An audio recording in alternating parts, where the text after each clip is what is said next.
চলে আসলাম পার্লারে। আর আমি কিন্তু এই পার্লারে 10 দিন পর পরই আসি। আর আমি যখন বাড়ি যাই তখন আমি বলে যাই, টেনশন করো না দিদি, আমি আবার 10 দিন পরেই চলে আসবো, কারণ আমার থ্রেটিং করতে হয় 10 দিন পর পরই।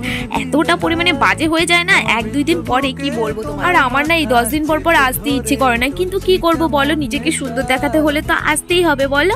তো সেজন্যই আমি বারবার আসি। আর এইরকম অনেক কিছু নেওয়ার ছিল, একটা কানের নেওয়ার ছিল, একটা আংটি নেওয়ার ছিল, আর এই ব্যাসলাইট পলানা শাখা বলে, এগুলো একটু দেখলাম আমার হাতে কেমন লাগছে, কিন্তু আমাকে একদমই ভালো লাগছে না। আমি এতটা পরিমাণে হ্যাংলা, যার জন্য আমাকে মানাচ্ছেই না। তারপর থ্রেটিংও করে নিলাম। থ্রেটিং করার পর একটু আয়নার সামনে পোজ না দিলে হয় বলো তো? আর আমার মতো কে কে তোমরা থ্রেটিং করার পর আয়নার সামনে পোজ দাও, অবশ্যই কিন্তু কমেন্ট করে যাও। আমি আয়নার সামনে পোজ দিতে দিতে কখন যে আমার বান্ধবী থ্রেটিং করা হয়ে গেছে আমি তো বুঝতেই পারিনি। এটাই হচ্ছে মেয়েদের স্বভাব আর কি, আয়নার সামনে দাঁড়ালে পরে আর কি হয় সেটা কেউই চোখে দেখে না। যাই হোক, বান্ধবী থ্রেটিং করাটা কিন্তু খুব সুন্দর হয়েছে, আর দিদিভাইটা খুব সুন্দর করে থ্রেটিং করে দেয়। তো চলো এখন আমরা যাচ্ছি বাজারের দিকে।